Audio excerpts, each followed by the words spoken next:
know I'm about to go in. Told me that I couldn't do it, but I gotta bring it back, so they're really on with it. Let's go. Tell me where you're from, where you stay. Now I keep it lit from the coast to the bay. Peace on the right. If you guys are sick of wasting money on packs, go check out my sponsor. They offer the cheapest and most reliable way to buy coins straight from the source. Use code MAZE at checkout for 15% off your entire order. Welcome back to the channel, everybody. As promised, we are doing a Weekend League recap today, but I do want to apologize for not uploading much the past week or so. As you can tell, I'm not home. I'm at my parents' house, and due to a variety of different factors, it's a little bit harder to get videos out from here, but I will be home very soon. I believe I get home the 3rd of January. So once I'm back home, I don't plan on leaving again for a while, but I did just want to give you guys a little update as to why videos haven't been flowing out as much as before, but we will be back very soon. Very, very soon. As you guys can probably tell from the title, we did get top 100 once again. So at the end of the video, I'm going to be opening my top 100 Weekend League rewards, but we also had some very, very difficult matchups this weekend in Weekend League. One of them that I'm going to be focusing on in this video was against the Buccaneers club champion. And so if you guys don't know who this is the guy that actually beat Clef the God to win the Bucks club championship. So a very, very good opponent. We had the misfortune of matching up with him in Weekend League, but it actually ended up being a really, really good game. So I'm going to show you guys that game today, as well as how we fared over the entire weekend and my top 100 rewards. And as always, before we get into the content, the best comments of the day. The first comment comes from Definitely Not Owen, who said, "I'm terrified of the Backstreet Boys. Therapist, tell me why." Me screams.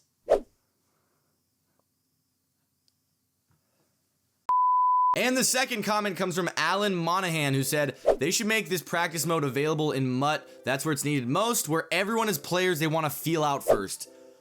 Bro, you read my mind. I actually tweeted about this last year. I don't know why there's not a practice mode in MUT. Like, seriously, they definitely need to add that in. I think everybody would love it. I don't know why it's not in the game right now. It doesn't seem like it'd be very difficult to add. So EA, get the wheels turning, bitch.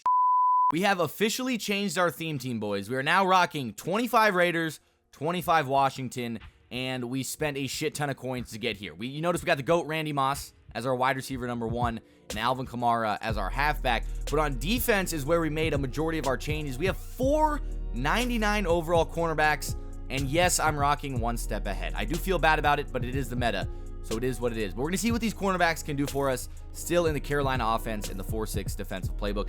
Getting into our first game against Philly, no quit. I'm going to be honest, if you have no quit in your name, implying that no matter how bad you're getting beat, you will not quit out, that means you're probably ass at this game. It means you're probably dog shit. And so the goal here really is to make Philly no quit. And so that's what we're going to do, starting off on the offensive side of the ball. You're going to notice these first few games I'm showing you, even though some of these guys are pretty good opponents, we were just shitting on kids for a majority of Weekend League. On my Odell Beckham shit, starting off hot with a touchdown to Deion Sanders, getting on the board quick, 7-0 still early in the first. And then my opponent wants to test Deion on his first series. And now Deion Sanders is just making plays on both sides of the ball, getting picks on defense, getting touchdowns on offense. And we see Deion Sanders once again on the exact same route, and he makes another grab and takes up the sideline to go up 14-0. So we're not even halfway through the first quarter. We're already up 14-0 on this guy, and I think our goal of making him quit is going really well. And boom, baby, Troy Vincent. Who would have thought a cornerback could lay the wood? Tiana Trump probably knew that, but I did not. Regardless, we get the turnover, and now back to offense. Cooley on the corner route, gonna get in the end zone, breaking a tackle, showing everybody that he is on steroids as well. Todd Heap, you're not the only one. Now back to defense, it's 2nd and 10, and he throws another interception. This is still the first quarter, guys. We are up 28-0 in the first quarter, and we did the impossible. Philly no quit, who has no quit in his name, quit out, and we get the victory. So I'm not really gonna be showing you guys all the games. This next game is against Send 8 Be Great. This is a guy whose name I recognize. He's a top 100 caliber player, and it wouldn't be a Mazomatic gameplay if we didn't start off with an interception. So doing our usual MO, throwing a pick on our first drive, giving him the ball. But now our defense has an opportunity to step up. And you know, I don't look upon it as a negative. I look upon it as an opportunity for the defense, and Deion Sanders rises to the occasion, getting an interception, getting us the ball right back, and now we can kind of reset. We can kind of reset a little bit. And Deion, I told you guys, both sides of the ball, he is like maybe the best player on both sides of the ball. It is insane how good he is. And he's given us an opportunity to score. So nothing was really open. He was running man coverage. We had him send the spy. We ran back, got the spy, caught up on our O-line, then spun back around. And who is it? None other than Neon Deion making another catch to score the first points of the game. So up 7-0 on this guy. And the way our defense is playing, I'm feeling really confident. So if the offense can put up points, I think the defense is going to do their job. He has Dion. That's some Dion on Dion violence right there. Dion beats Dion on a streak. And now he's in the red zone at the 9-yard line. But everything is covered. We only sent 2. And he tries to force a pass to Chad Johnson that ends up getting intercepted by Rod Woodson, one of our 99 overall cornerbacks. Now back on the offensive side of the ball, he tries to press Randy Moss with his Rod Woodson. But pressing Randy Moss is just a bad idea. This man has got 99 speed, one of the greatest deep threats of all time. Not the smartest decision as we go up 14-0, still in the first quarter. And now it's time for our defense to step up. Isaiah Simmons, 97 speed with the interception. Going to take that one the other way to go up 21-0. And guys, the first quarter just ended. We got the message. We gave him the message. And he decided to play on 4th and 15 now. He's continuing the game, but he goes for it and just throws it into triple coverage again. The defense locking down. We're about to go up 28-0, still early in the first half. And Justin Herbert is actually able to make a tackle at the 5-yard line, but too little too late. Pierre has conceded the game. That was enough. Another victory in dominant fashion. As we move on to the next one, I think it's going to be more of the same. You see the top 3 cornerbacks are all 99s with 1 step ahead. Like if you saw that loading in the game, you know it's about to be a hell game. And starting off on offense, we are firing one deep to Randy Moss, who makes a great catch, 75-yard touchdown. He had about 10 yards of separation on Deion Sanders. It wasn't even close. And then on the defensive side of the ball, we're kind of experimenting here, sending a little bit of a new blitz, and it works phenomenally. We use the running back, get the interception, take it for a pick 6. So once again, this game early is getting out of hand fast. First quarter, 14-0. Back on the defensive side of the ball. Everything is manned up, and we get another big sack on 3rd down. He had to punt us the ball after that. I don't know really why you'd punt down 14-0 in the first quarter, but we followed up with a dot. That's Cooley beating his cornerback, getting to the 10-yard line. And inside the 10, we decided to keep the ball in the air, go with a pass once again, going with a little bit of a hitch combo. It is a zone beater, but his user was right in the spot I wanted to throw it, so we couldn't find an open receiver early, but we decided eventually to roll out with Gannon. As we get outside of the pocket, we kind of fire a risky pass. His user was in the area. We convert for a touchdown. So we get the touchdown again, now up 21-0, once again in the first quarter. And it's just a shit show again, guys. I'm telling you, these first few games were definitely a shit show. Defense steps up once again. Perfect timing user pick with another interception and a chance to go up 28-0 in the first quarter. So we get the ball once again. He's running some man coverage, and his man coverage actually sticks pretty well off the rip. So we end up having to find the backside in. Terry McLaurin on the playmaker gets inside the red zone to the 22-yard line, and from the 8 we go back to the same play we had before. He runs man coverage again. This time we decided to take off with Gannon, kind of swerve around his user, get in the end zone to go up 28-0. He wanted no part of the game after that. Now the game we've all been waiting for, going against Texas Angel, also known as Danny or Danny Boy. And if you guys don't recognize the Buccaneers club champion, I didn't either. He actually messaged me after and told me it was Danny. He's the one who played Clef the God in the finals and ended up getting the upset victory to win the Buccaneers Club Championship. So this is your Buccaneers Club champion, and we had the misfortune of matching up with him in our weekend league. Starting off the game, he gets Terry McLaurin on a deep route, who beats Charles Woodson. Charles Woodson has 99 speed, 99 man coverage, and 1 step ahead.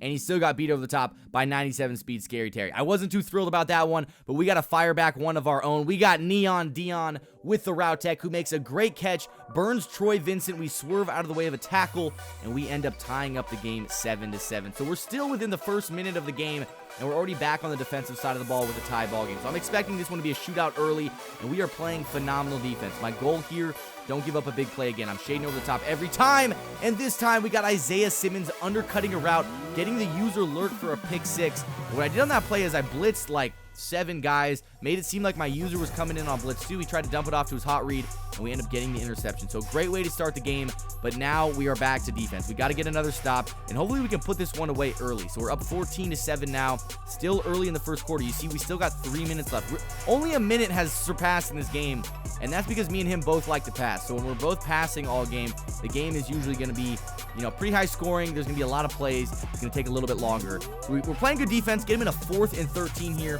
hoping to get off the field and, like I said, potentially put this game away, but nothing is open. All 3 of my D linemen are getting bitch made, and he's got all the time in the world. He stands tall in the pocket, fires a strike to Cooley, and ends up getting the first down. So that was our opportunity right there. We kind of squandered it. But you know, I'm going to be honest. I 100% blame the D-line right there. They got completely pussified and just couldn't get any pressure, leading him to keep this drive alive. And now you're seeing he kind of is playing a little slower. He's driving a little better, and now he's across midfield. So at the 42-yard line, it's 1st and 10. He's got Gannon dropping back. Got to throw that one away. And one thing I will say that I noticed he was doing a lot is even when guys weren't open, he was very comfortable just throwing the ball away, living to fight another down. He wasn't really forcing stuff, and he also wasn't really taking sacks. So good on him. We start setting a little bit more pressure. He finds his quick read to Cooley on the drag. It's a solid gain on 3rd down to convert once again. So we're getting a lot of 3rd downs, a lot of 4th downs, but he's converting every time. So that's just, you know, a sign of an experienced player. He knows what he's doing. And that playmaker to Deion Sanders is absolutely brutal. Now, I don't think you can do that anymore since they just raised the AP of playmaker, but this guy definitely knew how to use playmaker to his advantage. Now 1st and 10 from the 11, but once again, everything is looking like it's bagged. He's got to throw the ball away again. So he's 8 for 15, but I'd say all of those incompletions are on throwaways, and that's smart. You know, you definitely don't want to force passes, and so he did a good job of that. Now 2nd and 10 from the 11, and we got everything bagged pretty much once again. And the way this is looking is he's eventually going to have to just take off, see what he can do with Gannon. Doesn't get much, but it's still a positive gain. So now it's 3rd and 6 from the 7. And again, we got another 3rd down, another opportunity to get up the field. Maybe hold him to 3. You know, that'd be awesome. We could hold him to 3. And we got most of the things bagged once again. And he forces a pass for the first time this game. This one to Ronnie Lott. And unfortunately, Ronnie Lott's angle took him directly back into the defenders. If I could have user controlled that right there, I would have loved to take that for 7, baby, because he's running one step ahead, and I'm going to be completely honest, I was kind of boxed for a majority of the game. I was trying to figure out something that worked. We end up finding a deep post right here to Moss. He's wide open, and you know, it's stuff like that that really frustrates me in this game. You see Gannon gets a nice throw. It's an accurate throw. It doesn't say inaccurate, and Moss has his guys beat, and it just doesn't animate. I'm not really sure why, but incredibly frustrating. Right after that 3rd and 10, we tried to force it once again, but this time he had adjusted. It was bad on me to force it the second time, but it should have been a catch the first time. So I'm a little bit frustrated that we weren't able to capitalize on our turnover right there. We give him the ball right back with 2 minutes to go, still up 7, and you see he is still utilizing this playmaker to its full extent. So now 2nd and 4 at the 48. 2-minute warning has hit, and he finds another nice read on the sideline. So his offense is kind of coming alive now. And even though we started out hot, we might be in trouble now because you see he's kind of driving on us with ease. He finds another crossing route to Deion on the sideline, now out to the 15-yard line. And the time's ticking. I really want to get an opportunity to get the ball back if he does score. So if he does, you know, complete a pass inbounds, I'm probably going to be calling my timeouts to try to save some time to get me the ball back. But we get a great block shed right there. That was 91 Kerrigan, I think, with the hit on Gannon. Going to bring up a 2nd and 18. And looking to play defense again. I don't know how my curl flat didn't play that. I had a 20-yard curl out there with Sean Taylor. I was really expecting him kind of play that route, but again, this guy's probably played and labbed up so many different routes. He knew exactly what he was doing. 4th and 4. Defense has held strong. He goes for it. This is our opportunity to get off the field. Nothing is open. He throws an incredibly risky pass, or at least I thought, but like I said, I'm sure this guy saw what was open and knew what he was doing, and he ends up scoring a touchdown on 4th down.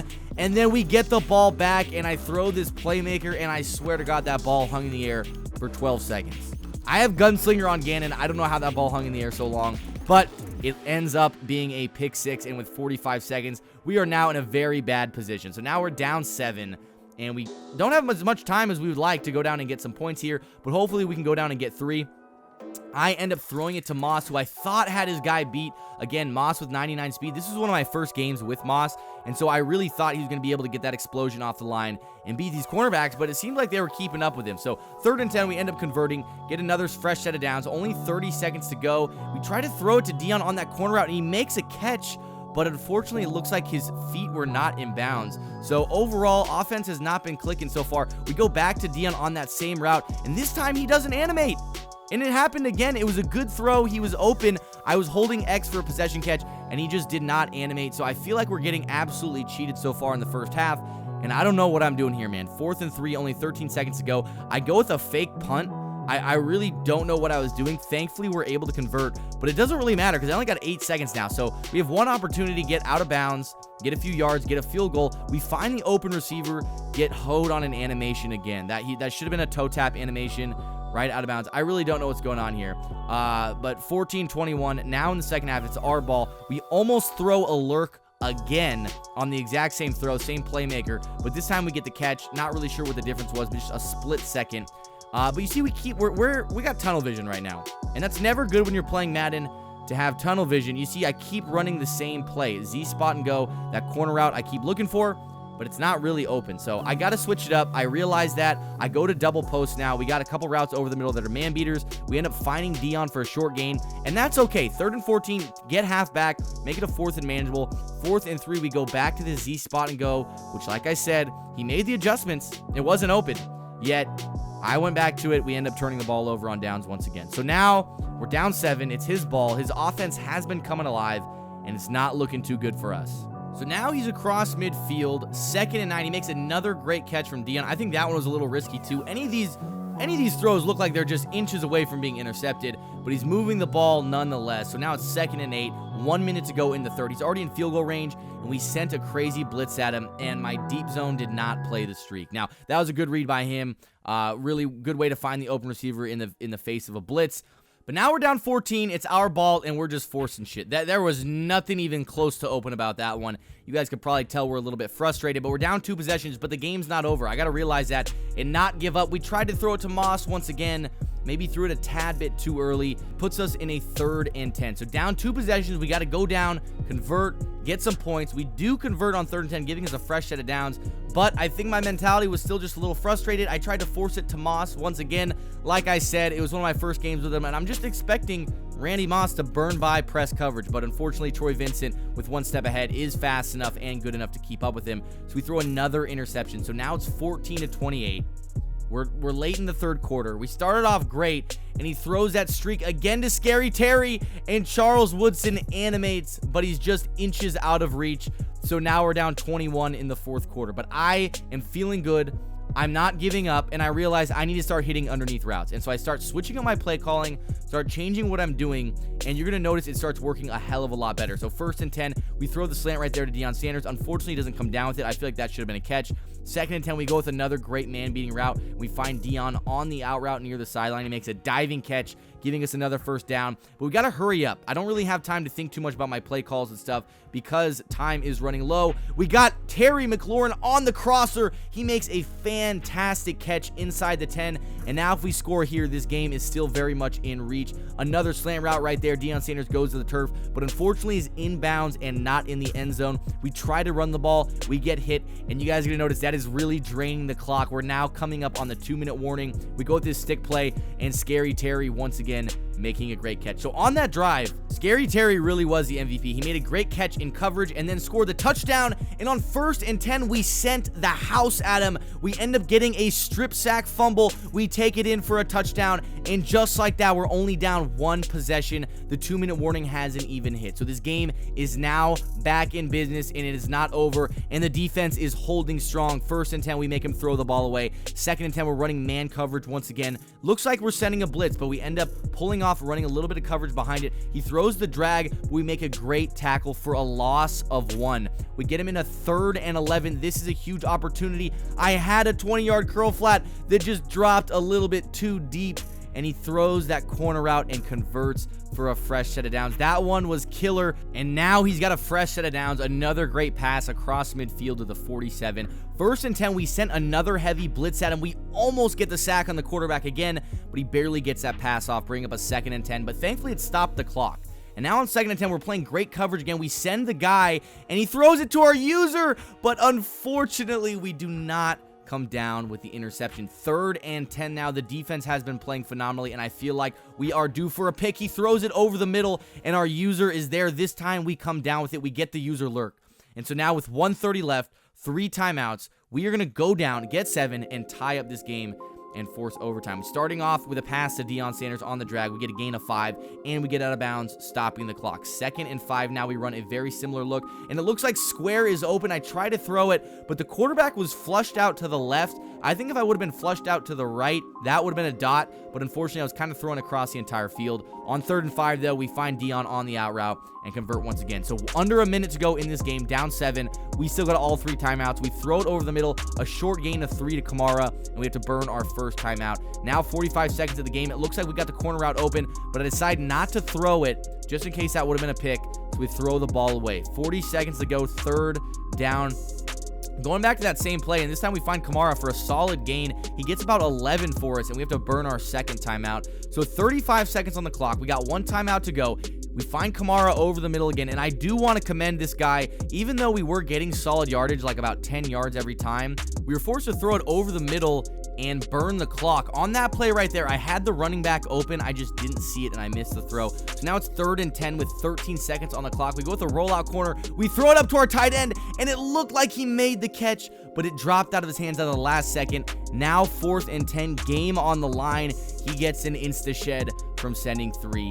So that is how the game ends. We finished with 20 wins, and the leaderboards are like super glitched right now. I don't know why. You can never check your ranking after the leaderboards are finalized, but I was number like 36 on Sunday, and so that's the last look I got. I did finish top 100, and we're going to take a look at the top 100 rewards right now. So top 100 rewards, here we are, 400 Series 3 trophies. I actually don't know when these are going to expire. Series 4 should be coming out any week now, so the Series 3 trophies really, if you have them in your binder, just get rid of them, use them, because I believe probably in the next week or two, they're going to be expired and Series 4 is going to start. As well as the trophies and coins, we have a Zero Chill Fantasy Pack. I don't know if I'm saving that for something. 2 Hail Mary packs, 2 midfield packs, 2 red zone packs, 2 touchdown packs, and an 87 plus pack. We're going to start with the Nat Zero Chill Fantasy Pack. I actually didn't even know this was in my binder. So this is like a bonus pack. And to be honest, if I don't pull anything in any of these packs, wait. Oh, wait, this is actually, oh, this is just one of these. Okay, I'll save this. I don't really know who I want. But if nothing is in these packs, what I'm going to do is I'll use my trophies to open up one of those like 80 something plus packs. It's like 500 trophies. Usually those are pretty good. So if nothing good comes out of these packs, we'll go open that one in the store to see if we can make up for it. 83 Le'Veon, or Von Bell, not Le'Veon Bell, and 83 Derrick Henry out of a Hail Mary pack. That's actually phenomenal. Usually the Hail Mary packs are just silvers. So that's phenomenal. I'm okay with that. I'm okay with that. Next Hail Mary pack, Dwayne Haskins Jr. just got cut today, or recently, in an 81 Reggie White. We're getting elites in the Hail Marys. That goes to show me the packs are kind of hot right now. If the packs are hot in the Hail Marys, usually that heat continues through the rest of the packs. Midfield packs, a little upgrade, but still garbage. Still garbage. Let's see if we get in these ones. And an 83 again. And a Rodney Hudson. Rodney Hudson power up. That could go for a lot in a few weeks when he gets an upgrade, if he ever gets an upgrade. But an 83 out of midfield. All right, next midfield pack, and this one is looking a little drier. 82, base elite, slow ass, thick ass Mark Ingram, double cheeked up in my midfield pack. Nothing there, man, nothing there. Red zone pack, moving on. Red zone packs go for 25K. These ones are usually the best value, in my opinion. If you guys have been watching the videos for a while, you know I always talk about the red zone packs. These ones are my favorite. And also we got 800K, so the coins are getting a little low. And I don't want you to bitch in the comments about how you're no money spent and, oh, he said 800K. You guys have seen my coin stack. I get up to like 4 or 5 mil sometimes. 800K is not the best. I spent all my coins on this Christmas promo. And the red zone pack, the highest pull, 86, Levante David. But the amount of coins I spent this week redoing the whole team, we made upgrades all over the place. I spent a lot of coins. 80 overall. I got really excited for that animation just for an 80 overall. And this is going to be an 82 Julio Jones. This pack was garbage. I thought this was going to be one of the new 50 players. 96 overall. All right, now moving on to the touchdown packs. These are worth 50K, so we're getting into the big boy packs. And I only think you're guaranteed one elite, so they could still be trash. They could still be garbage. 86 Michael Vick. Not very good. 80 overall. Okay, well, you know what? At least it was one of the new 50 pieces, because I think these still go for like 20K, so that's actually not terrible, but definitely didn't make 50K on that pack. Definitely didn't make 50K. I've probably made 50K plus on a touchdown pack maybe like twice this year, and I've opened quite a few touchdown packs. So usually the touchdown pack is going to be an L. Legend pull right there, 83 Steve Atwater, that's an L. 90 Jamal Adams, that's okay. I don't know how much he goes for, but that's actually pretty good. We might have made our coins back on this one. 90 Jamal Adams. I actually think they just released a new Jamal Adams. I don't know if he goes in the power up. Moving on. This one is going to determine what we do with our trophies right now. 87 plus. If we get a good pull, we might just call it. Actually, screw it. I'm going to open another pack regardless. 87 plus. Let's get it, man. This is going to be good. 93 Warren Sapp. Could have been worse. Could have been a lot worse. That's not bad. And the final pack we're going to open is 500 trophies. It's an 88 plus elite player pack. And these are glitchy as hell. And so do not screw me and give me an 88 overall base elite Bobby Wagner. That is literally, oh, what is this animation? What is this? Heavyweights. Are you kidding me? They gave me such a sick animation for Carlos Dunlap, bro. So that is gonna do it for the video, boys. Hope you guys enjoyed it. Hope your weekend league and holidays went well, because both are equally important. You know, holidays are important, but weekend league is a little more important. Again, I'm gonna be trying to get that upload frequency up, but with the holidays and stuff, it's a little bit difficult right now, but we're fighting, boys. We're fighting. We'll be back soon, full strength. I love you. I'll see you soon.